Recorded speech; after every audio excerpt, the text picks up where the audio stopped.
Assalamu alaikum wa rahmatullahi wa barakatuh. My name is Adam Mohammed Asman and I'd like to welcome you to the English news program on Somaliland National Television. Here to bring you the latest news across Somaliland, let's start with the stories making headlines. Minister of the Presidency leads delegation departing for Djibouti. Somaliland ministers and parliamentarians hailing from the Seoul region of Somaliland hold press conference. Obama warns of US action again in Iraq. The Minister of the Presidency, Hirsi Ali Haji Hassan, accompanied by the Minister of Planning and the Minister of Resettlement, Rehabilitation and Repatriation, departed on a work-related visit to neighbouring Djibouti. The Minister of the Presidency, Hirsi Ali Haji Hassan, led a delegation departing from Igal International Airport in the capital of Somaliland, Hargeisa, which will be heading for neighbouring Djibouti. The delegation have departed on this visit on a work-related diplomatic mission to neighbouring Djibouti. Although Minister Hirsi Ali Haji Hassan didn't particularly specify exactly what the trip entails, he did provide a short speech where he said the delegation will depart for Djibouti.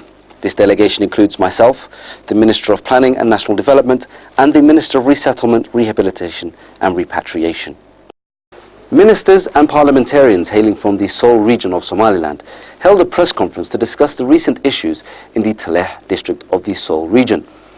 The ministers consisted of the Minister of Defence and the Minister of State for Eastern Affairs, as well as parliamentarians of the Somaliland Parliament. Somaliland ministers and parliamentarians held a press conference to discuss recent events in the Taleh district of the Seoul region. Somaliland Armed Forces recently entered the district following a request by residents of the district. And on this note, parliamentarian Selaban Yusuf Ali Kole provided initial remarks at the press conference and stated that as an official hailing from that region, my great-grandfather established this border. Selaban Yusuf Ali Kore is my name, and Kore was the person who established that border over 134 years ago, when he realized it was in the interests of the people to be part of Somaliland, which used to be known as the Somaliland Protectorate, or the Somaliland British Protectorate. There are some among us who have personal issues, but the Somaliland we are striving for is wholly owned by Somaliland and is socially inclusive. A Somaliland where everyone has their rights, a place of equal opportunities. We want peace, stability and development, with access to social services such as education, health and water. The next speaker of the press conference was Parliamentarian Abdelkader Mohammed Hassan, a member of the House of Elders, who continued by stating that the Taleh district has always supported the development of peace. Parliamentarian Abdelkader Mohammed Hassan stated, "I'd like to thank the people of Taleh who displayed their appreciation to the Somaliland forces, alongside a thank you towards those who requested their presence. In addition, to those who have been asked to leave and never return, the people have made their choice. Leave them to it." Parliamentarian Abdelkader Mohammed Hassan concluded, "To the international community, United Nations, Arab League, African Union or neighbouring Ethiopia, we are their appointed ministers and parliamentarians. We escorted our armed forces following the request made by the district's residents." Ali Mohammed Ahmed Sinduleh, the Minister of State for Eastern Affairs, provided a speech at the press conference where he stated it's the government's responsibility to protect the wishes of its people. Minister Ali Sinduleh said, "As the appointed official of the region and for this administration for peace and development of this region, the government's responsibility is to protect its people from conflict, and when it became clear that there are individuals who are clearly intent on destroying this peace, the only step left for the Somaliland government was to send in the Somaliland Armed Forces, mainly consisting of troops native to the region, to ensure they keep the peace." The Minister of Defence for Somaliland, Ahmed Haji Ali Adami, provided the concluding speech, stating Taleh will always be located where it is. Taleh will always be located where it is. The issue begins when you wonder who makes the decisions for the district. Is it the residents or travellers hoping to arrange meetings? We must use our intellect and we hope to continue to use this to maintain our peace. You're still tuned into the English news program on Somaliland National Television, the only Somali-speaking channel with an English news program. And now for our international news in detail.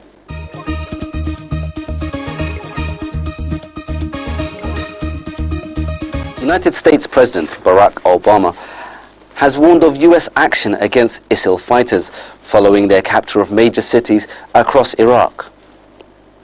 This report was prepared by Mohammed Salim. The U.S. is prepared to intensify its support to Iraq to help drive out al-Qaeda-inspired fighters who have seized several cities, President Barack Obama has said. The president did not rule out airstrikes, raising the possibility of the first American military intervention in Iraq since the U.S.-led war ended in 2011. Obama's statement on Thursday came as fighters from the Islamic State of Iraq and the Levant, ISIL, which has already taken control of major parts of the country, mainly in the north, fought to target the capital Baghdad. Iraq is going to need more help. It is going to need more help from us, and it is going to need more help from the international community, Obama said. My team is working around the clock to identify how we can provide the most effective assistance to them. I don't rule out anything because we do have a stake in making sure that these jihadists are not getting permanent foothold, he said. ISIL, which aims to establish an Islamic State that straddles the border of Iraq and Syria, has launched a military campaign in nearly a third of the country along with associated groups. On Wednesday, the fighters seized Tikrit, 140 km northwest of Baghdad, as Iraqi soldiers fled. The day before, they captured Mosul, Iraq's second largest city. ISIL and its alliance among local tribesmen also hold the city of Fallujah and other pockets of the Sunni-dominant Anbar province to the west of Baghdad.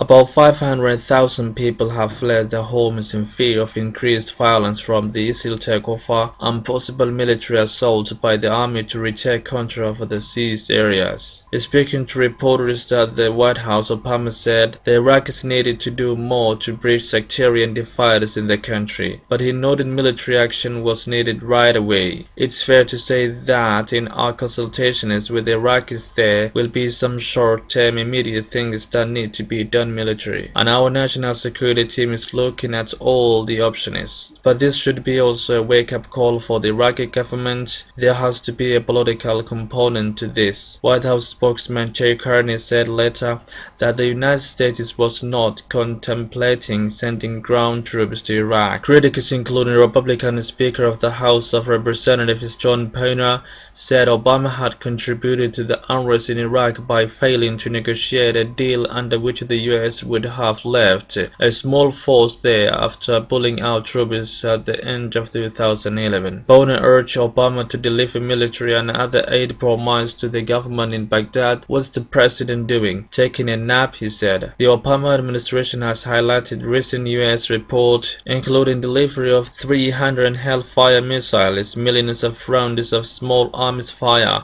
thousands of rounds of tank ammunition, machine guns, and other weapons for the Iraqi security forces. What I think the Iraqi army desperately needs is trainers and mentors on the ground in limited numbers who can help to stiffen their resolve and develop them into a more capable tactical force. Report Grainer, a former top counter-terrorism official at the CIA, told reporters it was the removal of those trainers and mentors in 2011 that left the Iraqi army as vulnerable as it is right now.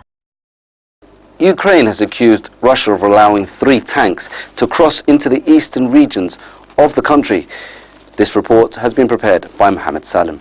Ukraine has accused Russia of allowing 3 tanks and other military vehicles to cross the border into East Ukraine to help pro-Russian separatists there. Russia did not immediately respond to the accusations on Thursday, but the Reuters news agency reported that 3 of its correspondents had seen the tanks. We have observed the columns passing with armored personnel carriers, other armored vehicles and artillery pieces, and tanks which according to our information came across the border, Ukraine's interior minister told told reporters in Kiev. He said Ukrainian forces had destroyed part of the column and fighting was still underway, but gave no further details. Russia has denied aiding the separatists who have taken control of several towns and cities in mainly Russian-speaking East Ukraine, with Russian President Vladimir Putin promising to tighten controls at the border. In a separate incident, a minibus belonging to Denis Pushilin, the separatist leader of Donetsk, was blown up in the eastern city, killing 2 of his entourage and wounding 2 others. The explosion late on Thursday took place outside the headquarters of the separatist movement in the former regional government building in the heart of the coal mining city. Pushilin was not in the vehicle, the rebel authorities said. Pushilin survived another apparent assassination attempt on Saturday when his assistant was shot dead in central Donetsk. Sergei Lavrov, Russia's foreign minister, said on Thursday that the pro-Moscow separatist rebels in eastern Ukraine are ready for a ceasefire, but that Kiev has to initiate the process. Lavrov was also quoted by Russian news agents as saying Moscow will introduce a resolution in the United Nations on the Ukrainian crisis, but that Russia was not seeking authorization to send in peacekeeping troops. He said the proposed UN resolution would concentrate on demanding fulfillment of proposals set forth in a so-called roadmap for resolving the conflict. The roadmap was drawn by the Organization for Security and Cooperation in Europe to give impetus to a deal reached in Geneva by the European Union, Russia, Ukraine and the United States to try to end the crisis in Ukraine.